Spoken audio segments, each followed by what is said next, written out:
Hello and अस्सलाम वालेकुम। This is Ejaz Syed.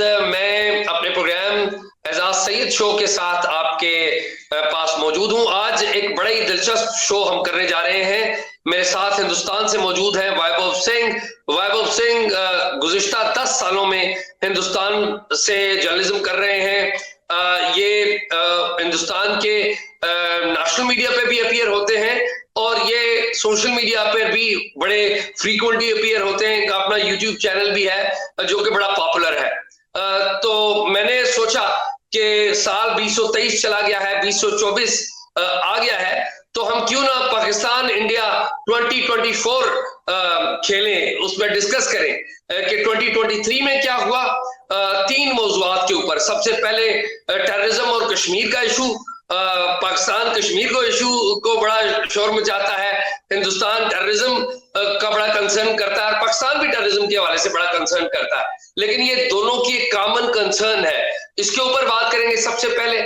दूसरे नंबर पर हम बात करेंगे पाकिस्तान और हिंदुस्तान का फ्यूचर इसी साल तय होगा, वो है 2024 के इलेक्शंस। पाकिस्तान में भी इलेक्शन होने जा रहे हैं, इलेक्शन ईयर है, हिंदुस्तान में भी इलेक्शन होने जा रहे हैं, वहां पे भी इलेक्शन ईयर है।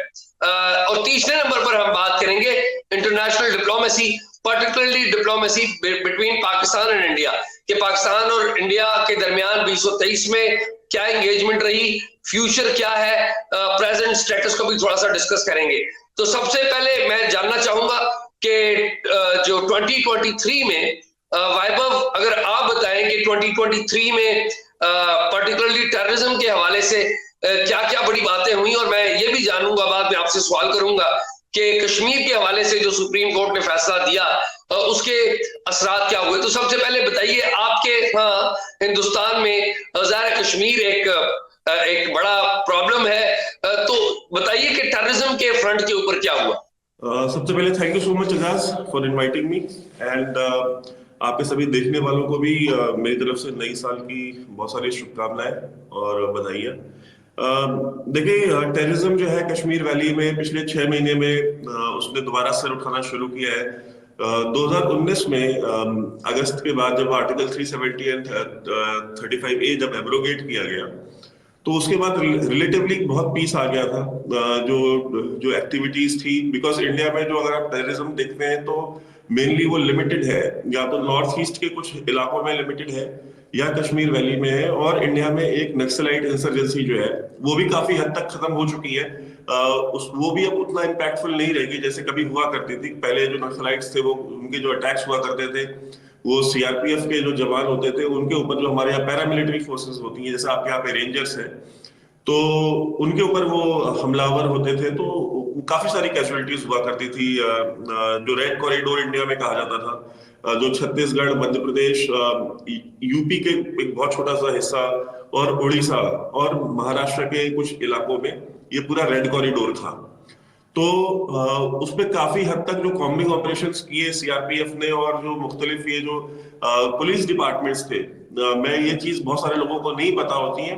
एक्चुअली में जो नक्सल मूवमेंट इंडिया में खत्म की गई उसमें पुलिस ने बड़ी कुर्बानियां दी हैं।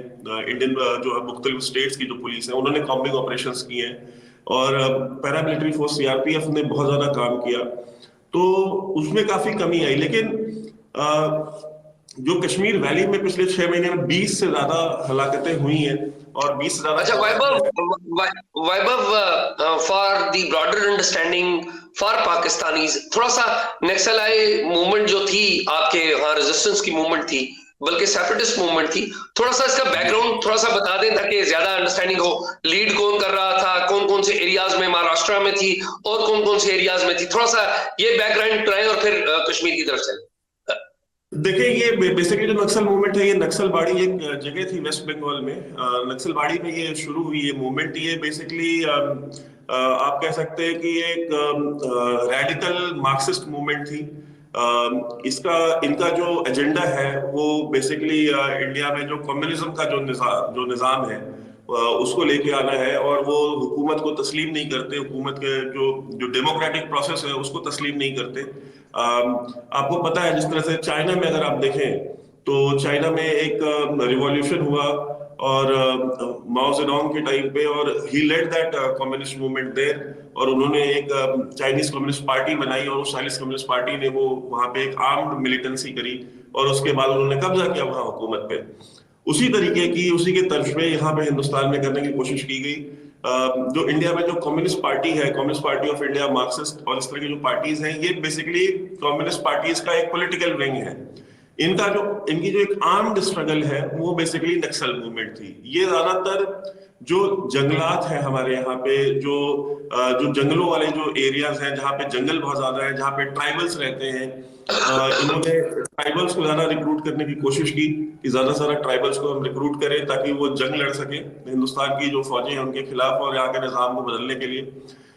तो जो ज्यादातर पिछड़े डाउन ट्रॉडन एरियाज थे, वहां पे आपको पता होता है कि अगर आप डेवलपमेंट नहीं करते हैं तो इस तरह के जो रिवॉल्यूशन के आइडियाज हैं वो बहुत ज्यादा बिकते हैं लोगों में, उनको गुमराह करना बड़ा आसान होता है। तो इंडिया में जैसे बिहार का एक बहुत बड़ा एरिया था, झारखंड, छत्तीसगढ़, वेस्ट बंगाल, उड़ीसा और ईस्टर्न यूपी, जो यूपी का जो ईस्टर्न इलाका है, वहां का एक बहुत छोटा सा एरिया जो कि बॉर्डर एरिया था। और वो बॉर्डर जो विंध्य माउंटेन रेंजेस है, आप कभी मैप में आपके देखने वाले अगर खोल के देखेंगे तो उन माउंटेन रेंजेस में वो जंगल बहुत सारे हैं। तो जंगलों में ऑपरेट करने में एक तो इनको रिक्रूटमेंट आसान होती थी, तो वहां पे जो पिछड़े लोग थे उनको रिक्रूट कर सकते थे, और दूसरा वहां पे छुपना आसान था। और जंगलों में कोई रोड नहीं होते, कोई रास्ते नहीं होते, तो वहां पे ऑपरेशंस करने बड़े मुश्किल होते हैं सिक्योरिटी फोर्सेस के लिए। ठीक तो बात है। यहाँ पे जो है ये पूरी मूवमेंट चली। और वहां पे अगर कभी कोई गवर्नमेंट ने स्कूल खोलने की कोशिश की तो वहां के टीचर्स को मार देना।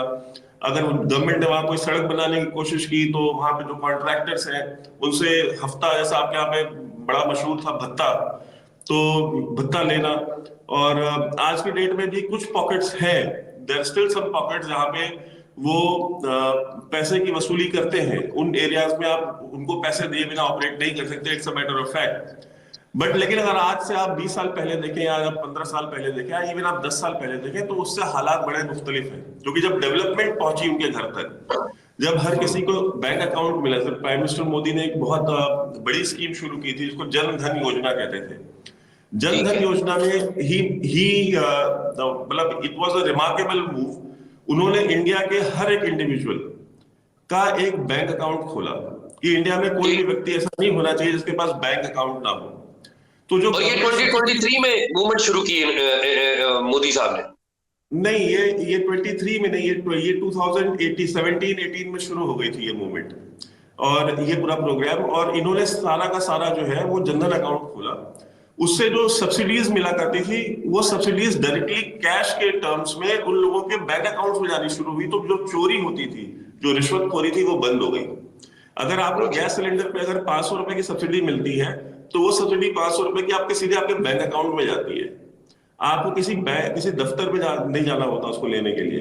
तो वो इससे जब लोगों को बेनिफिट मिलने शुरू हुए तो लोगों ने वो रास्ता छोड़ा नक्सलिज्म का, तो बहुत सारे लोग मेन स्ट्रीम में आए। तो इंडिया में जो टेररिज्म है वो उस फ्रंट पे बहुत ज्यादा कम हो चुकी है, मतलब मिनिमल रह चुकी है। I mean this is like they are on their last stage of survival. और तो टेक्निकली आप ये कह रहे हैं कि आपने जो इंडिया ने जो टेररिज्म है उसको अपीजमेंट के जरिए, यानी कि लोगों को मॉनेटरी बेनिफिट के जरिए उसको खत्म किया। जी, appeasement is not the right word अजaz भाई। उसमें मैं ये कहूंगा कि जो डायरेक्ट बेनिफिट ट्रांसफर किया, कि लोगों का जो भी बेनिफिट गवर्नमेंट की, हुकूमत की तरफ से मिलना चाहिए, वो उनको डायरेक्टली उनके घर पे मिला। हर एक शख्स को लोगों के हिंदुस्तान स्टेक जो में है उनको डायरेक्ट स्टेक होल्डर बना दिया। जी। और अभी जैसे लास्ट ईयर गवर्नमेंट ने एक आयुष योजना शुरू की, और उसमें हर व्यक्ति को 5 लाख रुपए तक का हेल्थ इंश्योरेंस दिया इंडिया में, जो सरकारी हेल्थ इंश्योरेंस है। अब कोई भी शख्स हिंदुस्तान में अगर वो बीमार पड़ता है और वो अस्पताल जाता है, तो 5 लाख रुपए तक वो किसी प्राइवेट हॉस्पिटल में भी जाकर के उसको रिडीम कर सकता है। ऐसा नहीं कि वो सिर्फ सरकारी अस्पताल में आप इस्तेमाल कर सकते हैं। तो इस तरह की बहुत सारी स्कीमें थी जिसकी वजह से लोग एक सेंस ऑफ बिलोंगिंग हुकूमत के साथ उनकी जुड़ी, और वो टेररिज्म छोड़ करके वो मेन स्ट्रीम में आए। कश्मीर वैली में भी आप देखें तो कश्मीर में आईआईटी बन रही है, Indian institute of technology, AIIMS, all India institute of medical sciences बन रहा है। वहां पे इंटरनेशनल क्रिकेट स्टेडियम बन रहा है, 2 नए एयरपोर्ट्स बन रहे हैं कश्मीर में। तो ये जो डेवलपमेंट हुई कश्मीर वैली में आर्टिकल 370 एंड 35 में हटने के बाद, बिकॉज मैं तो कश्मीर वैली बहुत जाता रहा हूँ और मैंने वहां पे एक तो डॉक्यूमेंट्रीज भी बनाई है कश्मीर वैली में। आर्टिकल 370 हटने जिस समय हटा था, मैं उस दिन कश्मीर में मौजूद था एंड मुझे भी नहीं पता था कि ऐसा हो जाएगा। And all of a sudden it was announced that कि article 370 35 is no more there. तो उस समय बहुत सारे रिजर्वेशंस थे, बहुत कंफ्यूजन थी वैली में। I could see it on the faces of people. लोगों को समझ में नहीं आ रहा था कि अब क्या होगा, कि क्या मतलब जंग होगी, अब हमारा फ्यूचर क्या होगा, क्या हमारे जो हुकूक है, जो हमारे हक है, क्या वो सलब कर लिए गए हैं। बिकॉज एक्चुअली आर्टिकल 370 35 ए के बारे में लोगों को कुछ मालूम नहीं था, बट उनको हमेशा ये बताया गया था कि ये आपका बुनियादी हक है और अगर ये नहीं रहा तो फिर कश्मीर भी नहीं होगा। तो this was something that was told to them. But जब कुछ नहीं हुआ और डेवलपमेंट हुई तो वो उससे कॉन्फिडेंस आया, उससे टेररिज्म भी बहुत ड्रॉप हुआ। और आपको याद होगा कि जनरल बाजवा के टाइम पे जनरल बाजवा और जो इंडियन एस्टैब्लिशमेंट थी उनकी आपस में मुज़ाकरात भी हुए, उनकी आपस में बातचीत भी हुई और एक पीस डील एक तरीके से आप कह सकते हैं ऑफ द रिकॉर्ड की गई कि लाइक हम एक दूसरे के मामलात में मुदाखलत नहीं करेंगे।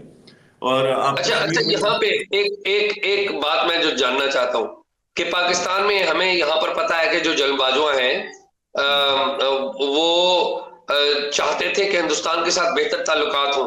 उन्होंने बैक डोर चैनल्स के जरिए जो मोदी साहब हैं उनको भी राजी कर लिया था, एग्री करवा लिया था कि वो पाकिस्तान का विजिट करेंगे। लेकिन जब हम ये जानना चाहते हैं कि हिंदुस्तान में किससे बातचीत हो रही थी, तो थोड़ा सा इंडियन एस्टैब्लिशमेंट के बारे में बता दें जिनसे जनरल बाजवा या पाकिस्तान की एस्टैब्लिशमेंट बात कर रही थी। देखें, हिंदुस्तान में एक्चुअली जो हमारे जो प्राइम मिनिस्टर हैं, is very powerful prime minister. दो बार फुल मेजोरिटी के साथ इलेक्ट हुए हैं। उससे पहले वो 3 दफा चीफ मिनिस्टर भी रह चुके थे गुजरात के and he was known as a very tough operator और हार्डकोर पॉलिटिशियन भी है और हार्डकोर एडमिनिस्ट्रेटर भी है। तो वो अपने मामलात सारे डिसीजंस वो खुद लेते हैं। सो इनकी इस गवर्नमेंट में ऐसा नहीं है कि कोई मिनिस्टर या कोई भी इंडिविजुअल उनकी परमिशन के बिना या उनकी नॉलेज के बिना कोई भी इकदाम कर सकता है। तो अगर मिनिस्टर नहीं कर सकते तो कोई ब्यूरोक्रेट या कोई डिप्लोमेट भी नहीं कर सकता। इसकी जो ये जो पूरी कम्युनिकेशन चली थी, जहां तक मेरी मालूमात है, ये जो इंडिया की जो सिक्योरिटी एस्टैब्लिशमेंट, इसमें आपका नेशनल सिक्योरिटी एडवाइजर हमारे अजीत डोवल है, जो कि आप यहाँ पे जंजुआ जब जनरल जंजुआ जब नेशनल सिक्योरिटी एडवाइजर थे तो उनके साथ भी अजीत डोवल ने बाकी बाहर के मुल्कों में जाकर के कई he held a lot of rounds of talks with him. और उस समय से ही ये सारी चीजें डिस्कस हो रही थी कि how to bring peace and stability in the region. तो उस चीज को लेकर सॉरी, लेकिन हाँ जी, लेकिन वो जनरल जंजुआ तो शुरू में ही रिटायर हो गए ना, तो उसके बाद में किसी से कौन डील करता रहा पाकिस्तान की साइड पे? आपके पास आपके यहाँ से जनरल बाजवा थे और हमारी तरफ से नेशनल सिक्योरिटी एडवाइजर थे, बराह रास्त। यस। अच्छा अच्छा अच्छा, तो कोई मीटिंग्स वगैरह भी हुई थी इनकी? जी, इनकी मीटिंग के बारे में इन जनरल बाजवा और एनएसए की मीटिंग के बारे में मुझे नॉलेज नहीं है, बट जहां तक मुझे नॉलेज है कि बाहर मिडिल ईस्ट में, जैसे हम हिंदुस्तान में मिडिल ईस्ट का वर्ड नहीं यूज करते, हम वेस्ट एशिया बोलते हैं, तो वेस्ट एशिया में एक दो मुल्कों में इनकी मुलाकातें हुई थी, लेकिन उसमें एनएसए इन्वॉल्व नहीं थे, बाकी लोग इन्वॉल्व थे कुछ। ये पाकिस्तान और इंडिया की जो बैकडोर चैनल थी, ये मिडिल ईस्ट में मिलते रहे थ्रू आउट जर्नी। तो कमिंग बैक कि ये आप ये कह रहे हैं कि कश्मीर में जब 370 को हटाया गया तो उसके बाद आप के मुताबिक वहां पर लोग परेशान थे, लेकिन बाद में डेवलपमेंट हुई तो खुश हो गए, आपकी ये कहना है? जी, मैं ये नहीं कहूंगा खुश हो गए, बट उनके जो तहफुजात थे वो तहफुजात दूर हो गए। बिकॉज उनको वो कंफ्यूज थे कि because they had no idea कि अब फ्यूचर में होने क्या वाला है। बिकॉज 370 और 35A के जो पर्क्स एंड प्रिविलेजेस हैं वो तो एंजॉय कर रहे थे, बट अगर वो हटेंगे तो वो पर्क्स एंड प्रिविलेजेस क्या खत्म हो जाएंगे? क्या यहाँ पे ओवरवेलमिंगली बाकी हिंदुस्तान से लोग आकर के बस जाएंगे और उनकी जमीनें चली जाएंगी? इस तरह की बहुत सारी कंफ्यूजन्स थी, विच वाज, और आप देख लें इतने साल हो गए, there is hardly anybody who has gone to Kashmir to settle down, क्योंकि मैं अगर दिल्ली में रहता हूँ, मेरा काम दिल्ली में है, तो मैं कश्मीर जाके क्यों बसूंगा? या कोई किसी और शहर में रहता है, किसी और जगह पे रहता है, वो उसने अपना कारोबार वहां किया हुआ है, या उसने वो वहां पे नौकरी करता है, तो अपना कारोबार और नौकरी छोड़ के थोड़ी कोई वहां कश्मीर जाकर के बसने जाएगा। तो कोई नहीं गया, हार्डली यू कैन कोट 1 और 2 एग्जांपल से शायद कोई गया हो, otherwise everything is same. And tourism आप देखें, टूरिज्म कश्मीर में लास्ट ईयर में रिकॉर्ड टूरिज्म हुआ है। मतलब इतने टूरिस्ट कश्मीर में कभी नहीं गए, मतलब हिस्ट्री में कभी नहीं गए। तो वो भी, और उसके डायरेक्ट बेनिफिशियरीज जो है वो वहाँ के जो लोकल लोग हैं, जो मकामी लोग हैं, जो शिकारे वाले हैं, जो होटल वाले हैं। बिकॉज कश्मीर में देखिए कोई फैक्ट्रियां नहीं लगी, कोई इंडस्ट्री नहीं है, जो कि फॉर ऑब्वियस रीजंस, क्योंकि वो एक कहते हैं ना, एनवायरमेंट के लिए भी ठीक नहीं है कि कश्मीर वैली में आप फैक्ट्रियां लगाए या आप वहां पे कोई मिल लगाए, क्योंकि उससे एनवायरमेंट में बहुत फर्क पड़ता है। और मैं आपको बात बता दूं, जो कश्मीरी माइंडसेट है वो क्लाइमेट को लेकर के बहुत सेंसिटिव है। बिकॉज कोई भी क्लाइमेट चेंज होता है तो उसका डायरेक्ट इम्पैक्ट उनके ऊपर आता है। तो वो कोई भी इस तरह की डेवलपमेंट नहीं चाहते थे कि हमारे यहाँ फैक्ट्रियां और इंडस्ट्रियां लगे। जो उनकी अपनी लोकल इंडस्ट्री थी, जैसे एप्पल की है, क्रिकेट के बैट जो है हिंदुस्तान में सबसे अच्छे कश्मीर में बनते हैं, उन क्रिकेट बैट्स की बात हुई, उनको ग्लोबली ले जाने की बात हुई, गवर्नमेंट ने उनको अकोमोडेट किया, उनके लिए आसानियां पैदा की, ताकि वो जो चीजें हैं वो बाहर मुल्कों में फरोख्त हो सके। अच्छा वैभव, आपकी जो गुफ्तगू है उसमें मुझे जो इम्प्रेशन ये लग रहा है कि जिस तरह आप ये कह रहे हो कि इतनी ज्यादा डेवलपमेंट अरूज पाया, टूरिज्म ऊपर गया कश्मीर के अंदर जो हिंदुस्तान के कंट्रोल में है, तो क्या जो रेजिस्टेंस है वो खत्म हो गई? आप ये कह रहे हैं कि रेजिस्टेंस बिल्कुल खत्म हो गई है? नहीं, मैं ये नहीं कहता कि रेजिस्टेंस बिल्कुल खत्म हो गई है, ये कहना गलत बयानी होगी कि जीरो रेजिस्टेंस है। कुछ पॉकेट्स हैं, कुछ लोग हैं जो अभी भी वो पुराना सिस्टम वापस लाना चाहते हैं, बट मैं ये कहूँगा उनके नंबर्स पहले जैसे नहीं है, वो नंबर्स बहुत कम हो गए। और अच्छा, मैं आपको एक चीज बताऊं, लास्ट ईयर 2023 में do you know how many tourist visited Kashmir valley? मुझे बताइए जो फिगर है आपके पास। 2 करोड़ 2 लाख। 2 करोड़ 2 लाख पूरी दुनिया से? जिसमें से कि 50,000 से ज्यादा फॉरेनर्स थे। अच्छा, 50,000 से ज्यादा फॉरेनर्स। तो आप देखें, अब 2 करोड़ लोग, कश्मीर वैली का जो टोटल साइज है एजाज भाई, वो 45 किलोमीटर बाई 100 किलोमीटर का है। तो ये तो डाटा कहां से आया कि ये टूरिस्ट आए हैं इतने? ये डाटा, इसका रेफरेंस क्या है? ये इसका जो रेफरेंस है, आप एक इकोनॉमिक टाइम्स का एक विंग है, ईटी ट्रैवल वर्ल्ड बोलते हैं उसको, जो इकोनॉमिक टाइम्स जो टूरिज्म को कवर करते हैं वर्ल्ड वाइड, ये उनका डेटा है, मतलब गवर्नमेंट ऑफ इंडिया का डेटा नहीं है ये। तो अगर 2 करोड़ 2 लाख टूरिस्ट आ रहे हैं, इसमें 50,000 फॉरेनर्स है, अब देखिए 100 किलोमीटर बाई 45 किलोमीटर के एक लिमिटेड एरिया में 2 करोड़ लोग अगर आके जा रहे हैं, तो उनकी मईशत, उनकी इकोनॉमिक वेलबींग के बारे में आप सोचें कि कितना रेवेन्यू जनरेट हुआ उस वैली से, उस छोटे से इलाके से। तो ये लोगों के ऊपर उसका फर्क तो पड़ता है। लोग अब देख रहे हैं कि यार फीस की वजह से, पहले हड़तालें हुआ करती थी, हुर्रियत जो है वो बंद का कॉल देती थी, वो 6-6 महीने बंद रहा करते थे, सड़कें बंद, स्कूल्स बंद, यूनिवर्सिटीज बंद, सब कुछ बंद होता था, दुकानें बंद, मार्केट बंद। तो अब जब इतने टूरिस्ट आ गए और साल में एक भी बंद नहीं हुआ, बिकॉज हुर्रियत की तो सारी लीडरशिप अंदर है, तो वो तो बंद का कॉल नहीं दे सकते। तो जब साल भर जब बिजनेस हुआ है, तो 2 करोड़ टूरिस्ट आया, उसका जो रेवेन्यू जनरेट हुआ है, तो उसके डायरेक्ट बेनिफिशियरीज वहां के मकामी लोग हैं। तो उस चीज का उन लोगों ने देखा है। तो आप जब मैं ये कहूंगा कि क्या उसकी सपोर्ट खत्म हो गई रेजिस्टेंस की, ऐसा बिल्कुल नहीं है। लेकिन ये जो बेनिफिट हो रहा है, ये जो डेटा, अगर एक कॉमन आदमी बैठ करके अपना कॉमन सेंस यूज करे, तो देखिए इनकलाब चलाने के लिए भी तो पैसे चाहिए होते हैं ना। आप इनकलाब के बारे में 2 ही इंसान सोचते हैं, एक जिनका पेट बिल्कुल भरा होता है और एक जिनका पेट बिल्कुल खाली होता है। तो और जो नौकरी पेशा, जो रोजगार करने वाले कारोबारी लोग होते हैं, उनको इनकलाब सूट नहीं करता है, और कश्मीर वैली में जो मेजॉरिटी है वो इनकी है। अच्छा, आप ये फरमाएं, इसको रैप अप करते हैं कश्मीर के एक सवाल के बाद, कि सुप्रीम कोर्ट में, इंडियन सुप्रीम कोर्ट में कश्मीर के जी कॉन्स्टिट्यूशनल चेंज जो आपने की, मोदी हुकूमत ने की, उसको चैलेंज किया गया, और फिर सुप्रीम कोर्ट ने गवर्नमेंट के हक में एक डिसीजन दे दिया गया। आप नहीं समझते कि जो चैलेंज करने वाले थे उनकी रिजर्वेशंस तो कुछ थी, और जो बड़ी वैलिड रिजर्वेशंस थी? हाँ बिल्कुल। मैं कहता हूँ कि अगर जो चैलेंज करने वाले थे, अगर उनकी रिजर्वेशन ना होती तो वो चैलेंज क्यों करते? ठीक और बात। और आप देखें, जितनी भी पिटिशंस पड़ी, जितने भी लोग आए, सबको सुना गया कोर्ट में। और उसकी लाइव स्ट्रीमिंग थी, हर कोई सुन सकता है। अगर किसी को कोई तहफ़्फ़ुज़ात है, कोई ये कहे कि यार ये तो मतलब कोई फिक्स था, या कोई ये गवर्नमेंट ने कुछ जबरदस्ती ये करा लिया अपने मन का काम, तो ऐसा नहीं है। It is there on their website, it is there on live stream. आप पाकिस्तान में दुनिया के किसी भी हिस्से में बैठे हुए लोग उसको देख सकते हैं। जो आर्गुमेंट्स दिए गए, जो जजमेंट लिखी गई, जो डिटेल्ड जजमेंट है, वो भी बाहर है। वो उसको आप पढ़ भी सकते हैं, उसमें रीजंस दिए गए। और देखिए, वो जो एक प्रोविजन था, वो गवर्नमेंट के पास वो अथॉरिटी थी हटाने की। चैलेंज क्या किया गया कि गवर्नमेंट के पास अथॉरिटी नहीं है। तो कोर्ट ने कहा कि भाई आप ये आर्गुमेंट दे रहे हैं कि गवर्नमेंट के पास अथॉरिटी नहीं है, और आपका जो बेसिस है वो आपका बेसिस ये है कि यार इतने लोग हैं, वो इस सिस्टम में रह रहे थे, इस निजाम में रह रहे थे, और वो निजाम आपने हटा लिया, तो आप वो निजाम वापस करें। तो क्या गवर्नमेंट के पास अथॉरिटी है? तो कॉन्स्टिट्यूशन में प्रोविजन था कि उसको नोटिफिकेशन के थ्रू हटाया जा सकता है। वो गवर्नमेंट ने हटा तो दिया, इसका दे मतलब यूज्ड ये है, इट।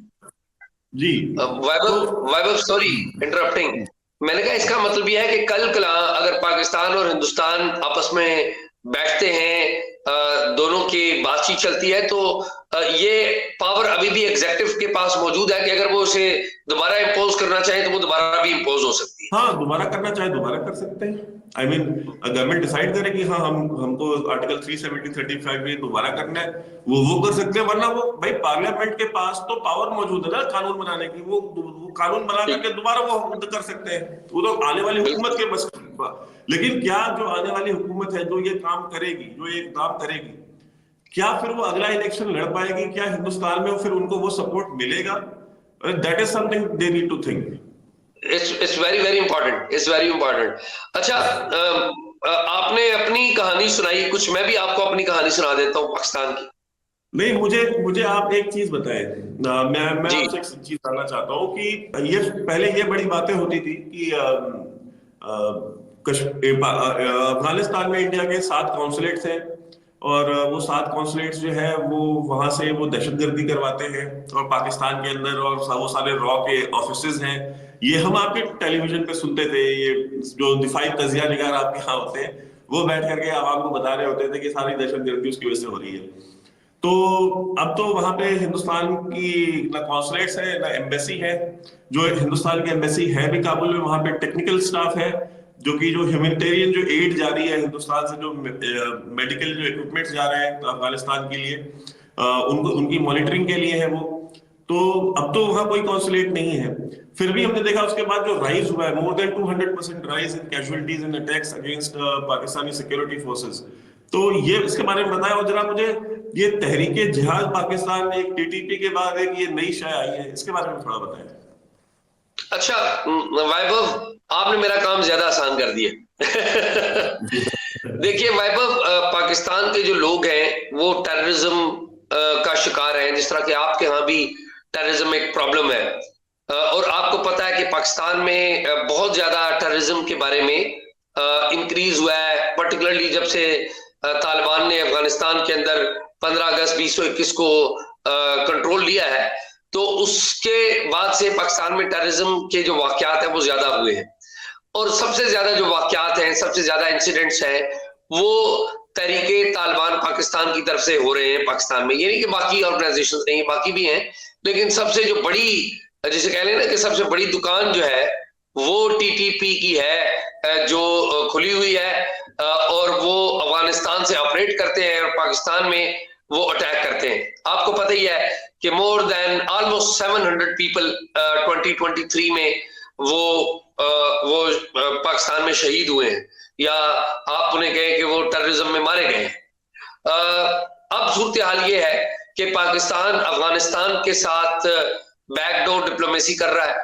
इनिशियली तो ये डिप्लोमेसी एक थर्ड कंट्री के जरिए हो रही थी, मेरी इतलात के मुताबिक वो कतर है। तो तीनों जो दोनों मुल्क हैं वो बातचीत कर रहे थे, और अभी एक डेलीगेशन जो है कंधार के गवर्नर की सरबराही में, उसने भी पाकिस्तान का विजिट एक किया है, और बैकडोर चैनल से बात हुई है। दोनों के दरमियान तनाजा क्या है?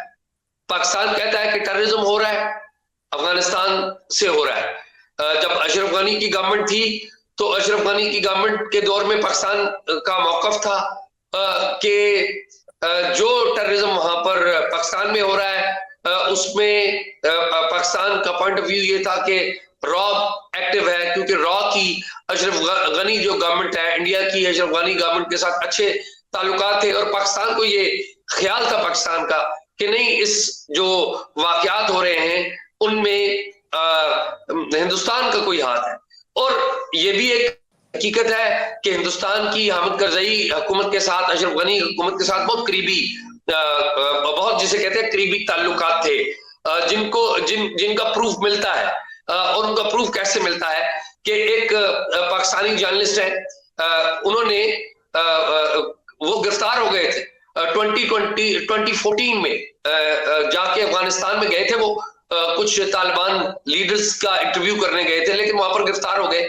उन्होंने यहाँ आके लिखा कि जब उनसे इन्वेस्टिगेशन हो रही थी तो उनके ख्याल में कि अफगान जो एनडीएस है वो भी कर रही थी और एक अफसर गालिबन हिंदुस्तान का भी था, ये एक पॉइंट ऑफ व्यू था। तो जाहिर है पाकिस्तान और हिंदुस्तान का एक बैकग्राउंड है। आपके अगर अफगानिस्तान से अच्छे ताल्लुकात थे तो यहाँ पर जो जब एक दूसरे के खिलाफ आपने 4 जंगें लड़ी हो तो आपको और ज्यादा वो जिसे कहते हैं ना सस्पिशन और ज्यादा आता है।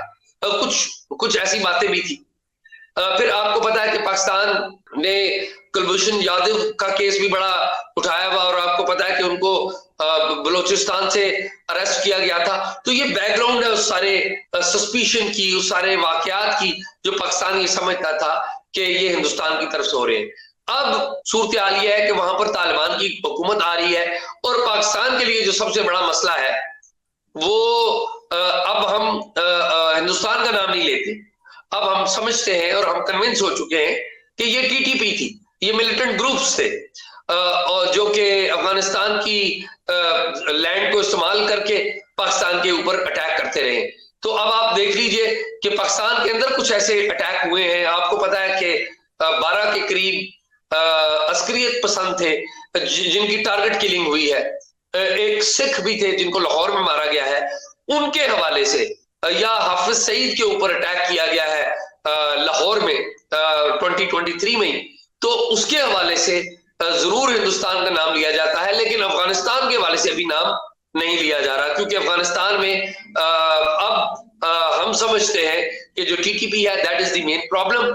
और टीटीपी का जो अटैक है पाकिस्तान के ऊपर, उन अटैक में एक रीसेंट अटैक हुआ है कुछ 2 माह पहले चित्राल में, कि वो टीटीपी ने चित्राल से जो पाकिस्तान की अफगानिस्तान के साथ बॉर्डर थी वहां से इन होके उन्होंने एक टेरिटरी को टेक ओवर करने की कोशिश की, जो कि दे बैडली फेल्ड। लेकिन पाकिस्तान क्या प्रोटेस्टिंग विद अफगानिस्तान कि ये आपकी जो सॉइल है वो इस्तेमाल हो रही है, और इसी वजह से पाकिस्तान ने अफगानिस्तान के साथ जो ट्रेड है वो बंद कर दिया हुआ है, बॉर्डर जो है वो सील कर दिए हुए हैं। ये थ्रू आउट ये सिलसिला रहा। अब जो नया फिनोमेना आया है, 3-4 ऐसे अटैक हुए हैं, मियां वाली में हो गया, बलूचिस्तान में एक आध अटैक हो गया, इसी तरह एक आध और अटैक है जिसमें टीटीपी का नाम नहीं आया। एक नई जमात जिसे तहरीके जहाद पाकिस्तान टीजेपी कहते हैं, वो सामने आ रही है, और एक इसी तरह की और जमात भी है, लेकिन मेन जमात जो टीजेपी है वो अटैक कर रही है। और वो फिर अटैक करने के बाद क्लेम जारी करती है कि जी इसमें मुल्ला स्वाति और फला फला इलाके के नाम के साथ वो देते हैं, वो इम्प्लाई ये करते हैं कि जो बंदे हैं वो आपके अपने हैं। यानी कि अफगानिस्तान का ये कहना है कि टीटीपी हमारी नहीं है, आपकी है, आपके बंदे हैं। हम कहते नहीं, ये आपकी सरजमीन इस्तेमाल कर रहे हैं, ये आपके बंदे हैं, ठीक है। लेकिन असल बात क्या है? असल बात यह है कि जो टीटीपी का कोई भी अमीर होता है या चीफ जो होता है, वो उस वक्त तक चीफ नहीं बनता जब तक उसे अफगान तालिबान के सरबराह जो बैक ना करें, अप्रूवल ना दें फॉर्मली। तो ये सूरत हाल है। और टीजेपी बेसिकली ये टीटीपी का एक फ्रंट है। ये एजेंडा क्या है इसका? पाकिस्तान की सिक्योरिटी फोर्सेस को अटैक करना, लोगों को अटैक करना, एजेंडा उनका वही है जो टीटीपी का था। सिर्फ नाम डिफरेंस है। नाम डिफरेंस मेरी ख्याल ये है इस वजह से है कि पाकिस्तान प्रोटेस्ट कर रहा है अफगानिस्तान से कि आपकी सरजमीन इस्तेमाल होती है, ये आपके लोग हैं, तो नाम डिफरेंट इसलिए कर दिया कि अब 6-8 महीने साल तो कंफ्यूजन रहेगी ना कि ये टीजेपी कौन है। आप देखें टीजेपी की स्ट्रक्चर अभी तक सामने नहीं आया। क्यों नहीं आया? वो रखना चाहते हैं कि ये सामने ना आए, और वो जो लोग डिटेक्ट होते हैं उनके कोई ना कोई फुटप्रिंट जो है वो अफगानिस्तान से जरूर आते हैं। तो टीजेपी का जो नया फिनोमेना आया 2023 में वो उधर से आया है। एक और चीज, दाइश, अफगानिस्तान पाकिस्तान पे इल्जाम आयद कर रहा है कि दाइश को हम सपोर्ट कर रहे हैं, जो कि मेरा ये ख्याल है कि ग्राउंड रियलिटी से मैच नहीं करती। पाकिस्तान के एक बड़े प्रोमिनेंट लीडर हैं, आप वैभव जानते हैं पाकिस्तान की पॉलिटिक्स को, उनका नाम है मौलाना फजलुर रहमान। मौलाना फजलुर रहमान पे रिसेंटली अटैक हुए, और मौलाना फजलुर रहमान के बारे में जो इंटेलिजेंस इंफॉर्मेशन आ रही है, मौलाना फजलुर रहमान के ऊपर जो टारगेट करना चाह रहे हैं वो दाइश करना चाह रहे हैं। तो ये टेक्निकली वो जो बात है, अफगानिस्तान का इल्जाम है, अभी तक उसकी कोई एविडेंस मुझे नजर नहीं आई। अगर आएगी तो वो मैं जरूर हम कहेंगे, बात करेंगे। वो ये है। तो अभी पाकिस्तान के इलेक्शन ज़ाहिर है होने जा रहे हैं, उसके ऊपर खैर बाद में बात करेंगे। तो मेरे ये ख्याल है कि पाकिस्तान में जो टेररिज्म है वो इंक्रीज हुआ है। जो हिंदुस्तान के बारे में हम बात करते थे वो नहीं हम कर रहे। उसकी वजह ये भी है कि हिंदुस्तान की तो ज़ाहिर है वहां पे भी ऑपरेशन ही शुरू नहीं हुआ, लेकिन हमें ये पता है या हमारे पास ये मालूमात है, इसकी तस्दीक आप कर सकेंगे कि जो तालिबान हैं वो हिंदुस्तान के साथ बेहतर ताल्लुकात बना रहे हैं। और कोई डेलीगेशन भी जो तालिबान की फोर्सेस का वो गया है और उन्होंने इंडियन मिलिट्री एकेडमी में कोई तरबियत ली है। ये इसके बारे में आप बता सकते हैं ज्यादा बेहतर। जी, ये मुल्ला याकूब जो कि डिफेंस मिनिस्टर है अफगान तालिबान की जो हुकूमत है उसके, और मुल्ला उमर के बेटे हैं। तो मुल्ला याकूब ने ये ख्वाहिश की थी कि हमारी जो तालिबान की जो हमारे फाइटर्स हैं इनकी तरबियत जो है वो इंडियन मिलिट्री एकेडमी में की जाए। और चूंकि जो अफगान फोर्सेस थी, जो अफगान सिक्योरिटी फोर्सेस जो कि अशरफ गनी की हुकूमत में थी, उनकी तरबियत यहाँ पे इंडियन मिलिट्री एकेडमी में होती थी। तो मुल्ला याकूब ने ये ख्वाहिश की कि भाई आप इसको बंद ना करें, जो या और आप इनको ये ना समझें कि ये तालिबान के फाइटर्स हैं, ये हम अफगान की सिक्योरिटी फोर्सेस हैं। तो आप सिक्योरिटी, क्योंकि उसमें अशरफ गनी की जो हुकूमत के बहुत सारे जो रेगुलर्स थे वो आज भी अफगान जो फोर्सेस है उसका हिस्सा है वो।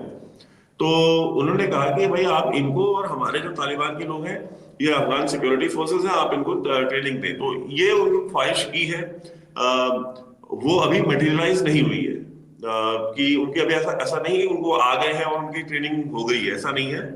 हाँ, ये मैं इसकी तस्दीक कर सकता हूँ कि मुल्ला याकूब ने ये ख्वाहिश जाहिर की थी, तो उसके ऊपर कंसिडरेशन हो रही है कि करना है या नहीं करना है। एंड सेकेंडली अफगान तालिबान जो कंधार जो सेगमेंट है, बिकॉज देखिए the seat of Afghanistan is Kandahar, it is not Kabul at the moment. तो जो मुल्ला हिबतुल्लाह अखुंज़ादा है वो खुद भी कंधार में रहते हैं, मुल्ला उमर भी जब थे तब वो कंधार में ही रहते थे। तो और उसका एक हिस्टोरिकल बैकग्राउंड भी है कंधार का। उसके लिए आज का ये प्रोग्राम नहीं है, उसके लिए हमें आधा घंटा है उसके ऊपर अलग से डिस्कशन करना पड़ेगा। जो गिलजाइज का और बाकी इनका जो मसले मसाइल तारीख है इनका, वो आपके जो पश्तून आपके जो वीडियोस देख रहे होंगे उनको पता होगा। तो कंधार में जो लोग बैठे हैं उनको ये चीज समझ में आ रही है कि हमको जो डिपेंडेंस है वो अपनी पाकिस्तान के ऊपर नहीं रखनी है। हमें दुनिया के जो मुख्तलिफ ममालिक हैं हमें उनके साथ अपने रिलेशंस बनाने हैं। हमें चाइना के साथ अपना रिलेशन एक तरीके का रखना है, हिंदुस्तान से भी रखना है जो सेंट्रल एशियन नेशंस हैं, हमें उनके साथ अपने रिलेशंस बनाने हैं। We have to open up, because वो पास्ट में कुछ चीजें हैं, कहते हैं ना, they have burned their hands, वो अपना हाथ जला चुके हैं एक बार, they don't want to repeat the mistake. और उनको ये पता है कि उनकी हुकूमत भी तभी तक चल रही है जब तक आवाम उनके साथ खड़ी होगी। अगर बिना आवाम के सपोर्ट के तालिबान की हुकूमत भी बहुत लंबे समय तक सस्टेन नहीं कर सकती, because there will be world powers जो कि अफगान तालिबान को रिप्लेस करना चाहेंगे, और अफगान तालिबान ये नहीं चाहेंगे कि उनके ही मुल्क में उनके ही खिलाफ कोई और इंसर्जेंसी शुरू हो जाए, कोई और स्ट्रगल शुरू हो जाए। और इसलिए आप देखिए आईएसकेपी के जो मेंबर्स थे, आईएसकेपी के मेंबर्स को जिस बेदर्दी से मारा है इन्होंने, मतलब जिसके ऊपर शक था उसको भी नहीं छोड़ा, तो उसके खिलाफ ऐसे ही है। जिसके बारे तो जिस घर का पता लग जाता था कि जिस घर का पता लग जाता था कि इस घर में है, वहां पर बच्चे को भी नहीं छोड़ा जाता। जी, तो वो ये नहीं चाहते, वो दे डोंट वांट, बिकॉज उनको ये पता है कि अमेरिका या जो वेस्टर्न पावर्स है या कोई और जो ममालिक है, they can use these groups against Taliban. तो और फिर वो उनको एक बार फंडिंग शुरू हो गई, उनको असलहे देने शुरू कर दिए लोगों ने, तो वो फिर उनके लिए बहुत बड़ा मसला हो जाएगा, and they don't want that. तो उसके लिए उन्होंने रिलेशंस ओपन अप किए हैं हिंदुस्तान के साथ। मैं आपको बताऊं, डेलीगेशंस वहां से भी आई हैं और हिंदुस्तान से भी डेलीगेशन काबुल गई है, और उन्होंने बात भी की है जो तालिबान की जो गवर्नमेंट है, जो रेजिम है, उसके साथ। और आप जानते होंगे, फोटोज भी आप मतलब पब्लिक इंफॉर्मेशन है, कोई ऐसी बात नहीं है। जो हमारे फॉरेन मिनिस्ट्री के जो जॉइंट सेक्रेटरी हैं जेपी सिंह, वो जेपी जेपी सिंह, सिंह, हाँ, तो वो भी कई बार काबुल गए, वहां पे उनके जो रिप्रेजेंटेटिव्स हैं उनसे मिले। हॉस्पिटल्स के लिए बहुत सारा मेडिकल इक्विपमेंट हिंदुस्तान में भेजा है उनके लिए, बिकॉज चूंकि मैं वीजे बंद आपको है। वैभव सॉरी मैं इंटरप्ट कर रहा हूँ। वैभव, मैं आपको बताऊं, जेपी सिंह जो आपके हैं जॉइंट सेक्रेटरी हैं एक्सटर्नल अफेयर्स मिनिस्ट्री में, बड़े वाइब्रेंट हैं। जब गोवा में बिलावल आए थे तो बिलावल को भी रिसीव जेपी सिंह ने किया था। जी Excuse me। और जेपी सिंह जो है वो यहाँ पे जो पाकिस्तान इंडिया का जो मामला था उनको भी देखते रहे, जी जी पाकिस्तान इंडिया अफगानिस्तान ईरान, तो इसको भी देखते रहे। तो बड़े वाइब्रेंट आपके डिप्लोमेट हैं और पाकिस्तान में तालिबान के साथ पोस्टेड जो भी रह ओपन। चुके हैं वो, जी पाकिस्तान में पोस्टेड भी रह चुके हैं वो। बिल्कुल बिल्कुल। और पाकिस्तान में बड़ी दोस्तियां उनकी, और ये जो तालिबान के साथ ओपन अप किया है उसमें जेपी सिंह का बड़ा बड़ा रोल है। जी, और उनका बड़ा रोल है, और वो उन्होंने बहुत सारा उन्होंने इनिशिएटिव्स भी लिए, और हिंदुस्तान की हुकूमत ने हॉस्पिटल के मेडिकल इक्विपमेंट्स भी जो है तालिबान गवर्नमेंट को भेजे, बिकॉज देखिए इंडिया में एक टर्म यूज होती है मेडिकल टूरिज्म। तो एक large chunk of people from middle east, from central Asia, from Afghanistan, from all these countries come to India for treatment, liver transplant, kidney transplant, cancer के इलाज के लिए, बाकी मुख्तलिफ चीजों के लिए लोग आते हैं हिंदुस्तान इलाज के लिए। तो अफगानिस्तान से एक बहुत बड़ी पॉपुलेशन थी जो इंडिया इलाज कराने आया करती थी। तो जब जाहिर सी बात है हिंदुस्तान तालिबान की हुकूमत को रिकॉग्नाइज तो नहीं करता, तो वीजा तो देने का सवाल ही नहीं पैदा होता। तो और फ्लाइट्स भी बंद है हिंदुस्तान और अफगानिस्तान के बीच में। तो उस मेडिकल इमरजेंसी को एड्रेस करने के लिए तालिबान की हुकूमत ने रिक्वेस्ट की थी जेपी सिंह साहब से या हिंदुस्तान की हुकूमत से कि आप हमको जो मेडिकल इक्विपमेंट्स है वो आप हमको दें, जो ह्यूमैनिटेरियन एड आप पहले प्रोवाइड करते थे उसको कंटिन्यू करें, अदरवाइज हमारे यहाँ बड़े मसले हो जाएंगे। तो हिंदुस्तान की हुकूमत ने वो भिजवाए उनको, स्पेशल प्लेन से वो इक्विपमेंट्स गए हैं। एंड वो सारी चीजें जो आज भी जो स्टाफ इंडियन एम्बेसी में है वहां पे, वो टेक्निकल स्टाफ सिर्फ ये ह्यूमैनिटेरियन एड्स को ही मॉनिटर करता है। Like there is no diplomat there, कोई डिप्लोमैट नहीं है वहां पे इंडिया का।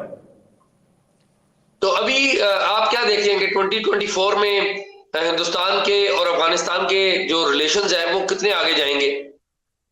आई फील कि इंडिया और अफगानिस्तान के रिलेशन स्ट्रेंथन होंगे, बिकॉज जो मैंने आपसे जो कहा, जो सीट है पावर की कंधार, तो वहां पे जो लोग बैठे हैं, they want India to be their partner, they want Indian help. और उनको ये चीज पता है कि इस खित्ते में जो हिंदुस्तान है, जो सार्क कंट्रीज जो हैं, सार्क कंट्रीज में सबसे बड़ी इकोनॉमी हिंदुस्तान की है, और आने वाले सालों में हिंदुस्तान दुनिया की 3 सबसे बड़ी इकोनॉमीज में शुमार होगी आने वाले 2-3 सालों में।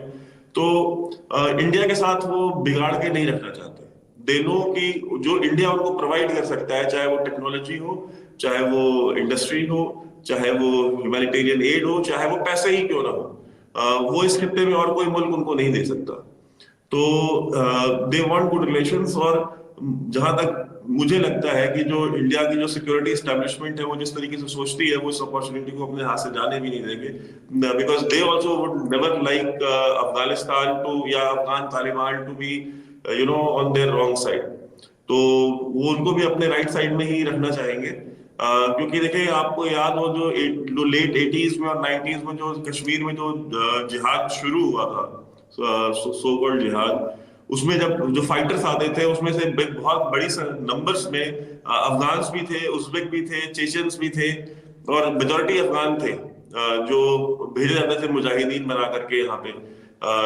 तो 90s में जब वो आते थे तो Indian government would never like that thing to repeat. तो मुझे नहीं लगता कि वो उस चीज को अफगान तालिबान को से दुश्मनी लेंगे या वो उनको हर चीज के ऊपर मना करेंगे। और ये सिग्नलिंग जो है, जब ये ह्यूमैनिटेरियन एड गई है अफगानिस्तान, तो उससे हिंदुस्तान ने यही सिग्नल किया है कि हम अफगानिस्तान के साथ कोलैबोरेशन करेंगे। और वहां पे अगर आज ये हुकूमत है, हम भले इसको तस्लीम ना करें, बट उससे रिलेशनशिप जो है वो हम तोड़ेंगे नहीं, खत्म नहीं करेंगे। सो कहते हैं कि कहते हैं ना, एक कॉमन मिनिमम प्रोग्राम बना लेंगे कि हाँ चलो ठीक है, ये कुछ चीजें हैं, इन पे हम आपको तस्लीम भी करेंगे, हम इस पे आपके साथ कोलैबोरेट भी करेंगे, लेकिन ये कुछ चीजें हैं जिनमें हम नहीं करेंगे। तो इस बात की पॉसिबिलिटी है कि हिंदुस्तान अफगान तालिबान की जो सरकार है, गवर्नमेंट है, उसको एक्नॉलेज भी कर ले और अपना एक फॉर्मल एम्बेसडर वहां पर भेजे 2024 में। नहीं, मुझे नहीं लगता है कि हिंदुस्तान कभी भी अफगान तालिबान की हुकूमत को कम से कम नियर फ्यूचर में कभी भी रिकॉग्नाइज करेगा। I don't think so, because Afghan Taliban के जो ओपोनेंट्स हैं, जो नॉर्दर्न अलायंस के लोग हैं, you know them very well, तो वो इंडिया के आज के नहीं, बहुत देरीना एलाइज हैं।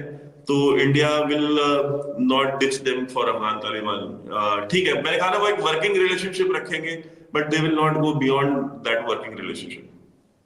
अच्छा, अब एक और मामला है जिसके ऊपर बात मैं करूंगा, लेकिन मैं उस सवाल का आगाज आपसे कर देता हूं ताकि फिर बाद में मैं इसका पूरा बैकग्राउंड बताता हूं कि पाकिस्तान में अभी रिसेंटली 2023 के एंड में, नवंबर में, पाकिस्तान ने एक पॉलिसी इख्तियार की कि जो यहाँ पर मौजूद हैं about more than 3 million Afghan refugees, उनको जो उनमें इलीगल है उनको हम एक्सपेल कर रहे हैं। मैं जाती तौर पे तो उस जो भी पॉलिसी है उसके बारे में मेरे ख्यालात कुछ और है, लेकिन ये पाकिस्तान की पॉलिसी थी।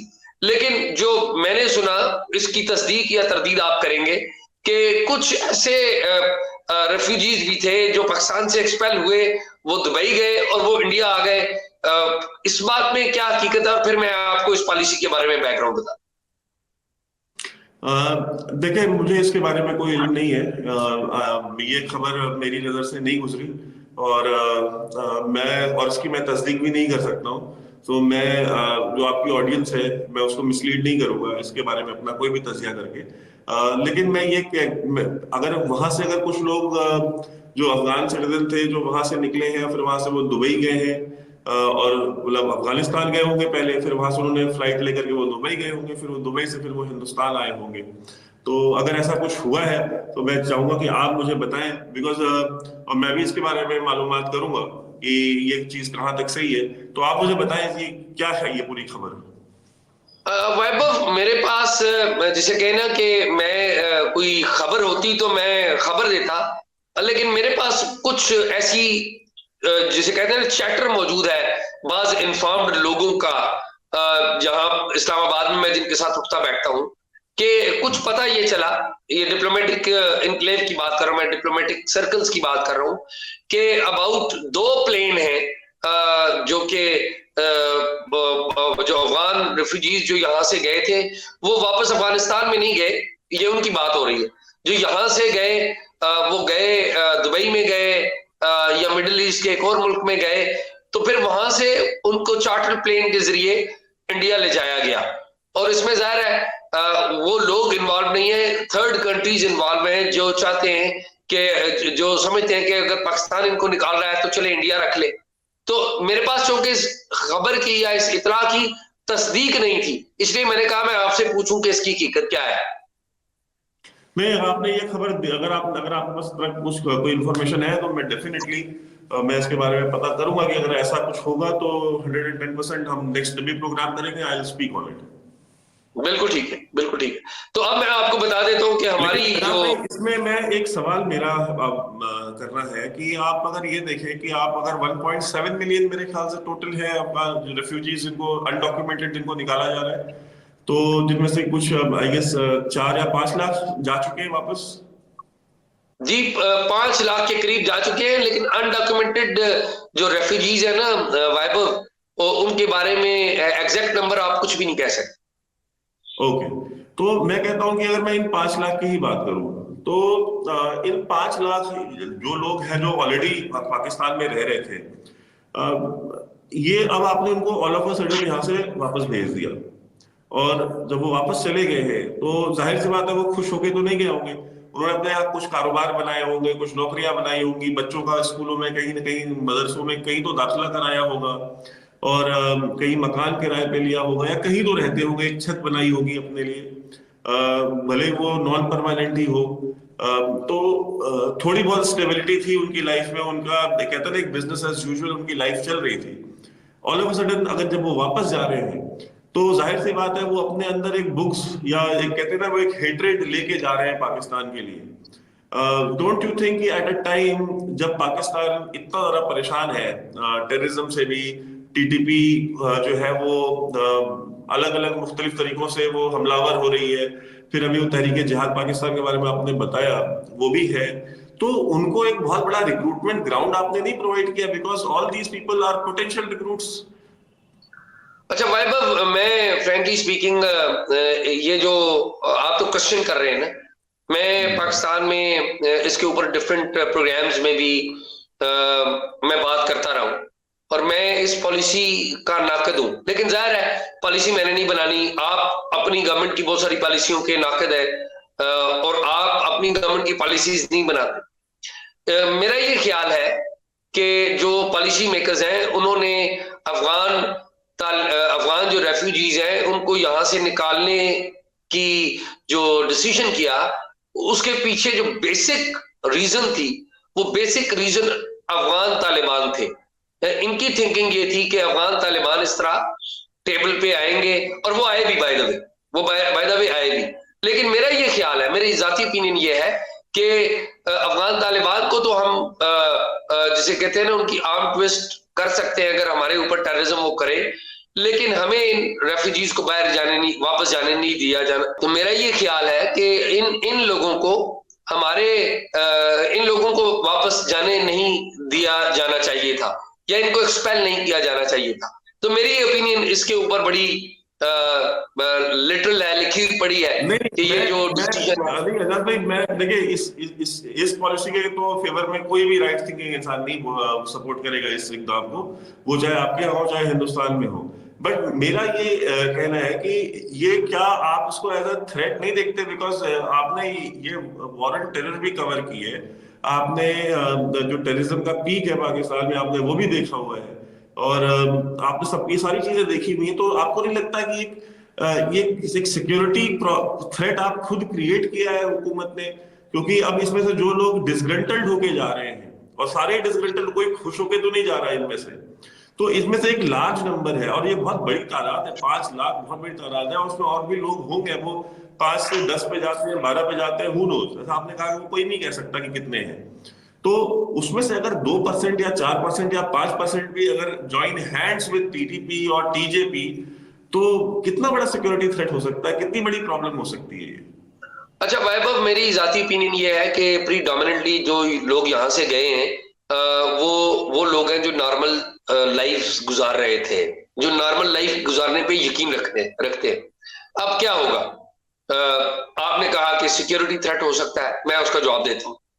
2 बातें होंगी, एक तो ये है कि ये लोग अफगानिस्तान में जाएंगे, अफगान जो तालिबान की जो गवर्नमेंट है वो उनके ऊपर ये रिस्पॉन्सिबिलिटी बन चुके हैं, लगेज बन चुके हैं उनके लिए कि वो इनको लुक आफ्टर करें। मेरी इतला के मुताबिक अफगान तालिबान इनको लुक आफ्टर जरूर करेंगे, लेकिन जाहिर है उसके लिए पैसे चाहिए, जाहिर है उसके लिए फंड्स चाहिए, इकोनॉमी आपकी बेहतर होनी चाहिए।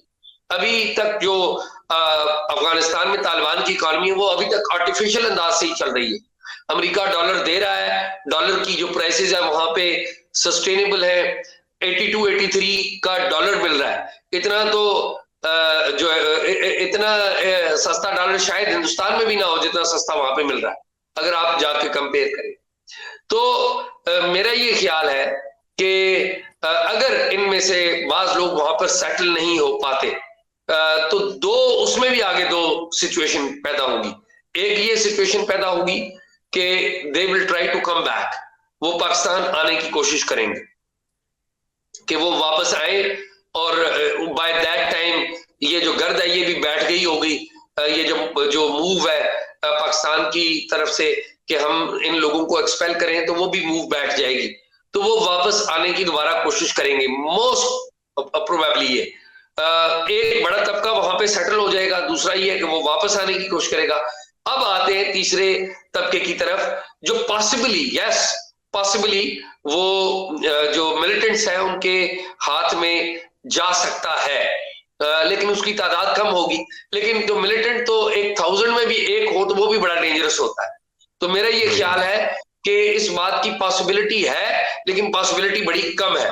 लेकिन उस कम में भी अगर एक बंदा भी टेररिस्ट के हाथ में जाता है तो वो भी ठीक नहीं है पाकिस्तान के लोगों के लिए, पाकिस्तान के अवाम के लिए।